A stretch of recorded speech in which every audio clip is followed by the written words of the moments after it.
छत्तीसगढ़ चुनाव हारने का कोई मतलब ही नहीं था। तो अब इस पर तो समीक्षा होगी ही।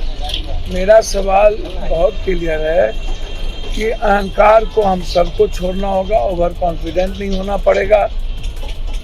आगे जो 24 का लोकसभा है, अभी से हम लोग को जो जिस सीट पर सांसद जीत सकता है, जहां से सर्वे आता है कि यही सांसद यहां से जीतेंगे, उन्हीं को टिकट दिया जाना चाहिए।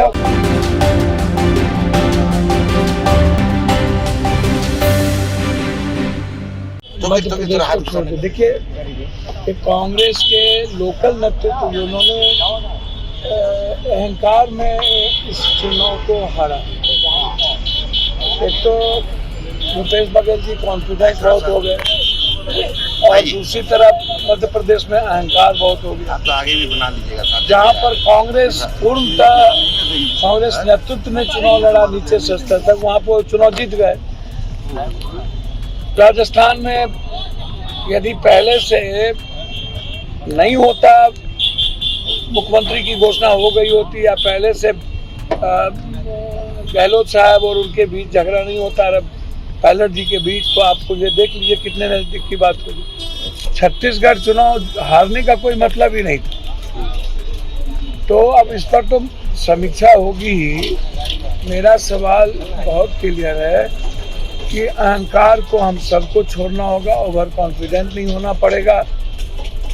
आगे जो 24 का लोकसभा है, अभी से हम लोग को जो जिस सीट पर सांसद जीत सकता है, जहां से सर्वे आता है कि यही सांसद यहां से जीतेंगे, उन्हीं को टिकट दिया जाना चाहिए। मोदी की गारंटी जो है वो 3 राज्यों में कामयाब हो गया, इसके लिए कांग्रेस को चिंतन करना चाहिए। मोदी की गारंटी?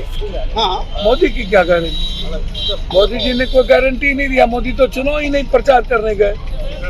तो आखिर मोदी का चेहरा भाजपा ने रखा था। भैया, मोदी जी का तो मध्य प्रदेश में चुनाव में भाजपा थी ही नहीं। मोदी जी वो तो दूर रख दिया। उन्होंने तो शिवराज चौहान पर चुनाव लड़ा। कैसी बातें आप कर रहे हैं? यहाँ वसुंधरा राजे सिंधिया पर, वसुंधरा राजे जी पर चुनाव लड़े मोदी, और तो मोदी जी पर तो लड़े ही नहीं। अब देखिए, तेलंगाना में कांग्रेस जीती और कांग्रेस बहुत अच्छा चुनाव लड़ी। ऐसा थोड़ी है कि कांग्रेस निश्चित रूप से चुनाव हारा है। तो हारे हैं तो इस पर समीक्षा की जरूरत भी है। और 2024 में अभी से हम लोग को मजबूती से 3 महीने लग जाने होंगे, और उसके बाद जो कैंडिडेट जहाँ, जो पार्टी जहाँ मजबूत है, उसकी वहाँ पर कंप्लीट रूप से उसको ले करके उसको उस सीट पर चुनाव लड़ाना चाहिए। अहंकार को खत्म कर देना चाहिए, और बिहार में भी अहंकार को खत्म करना जरूरी है। मैं लालू यादव जी, नीतीश कुमार जी से आग्रह करूंगा कि ओवर कॉन्फिडेंट में मत आइए कि 75% आरक्षण, जातीय जनगणना, ये ओवर कॉन्फिडेंट हो जाएगा। हम सबको इकट्ठे मिलकर के चुनाव लड़ना होगा, और तभी हम 2024 में शीर्षक दे पाए।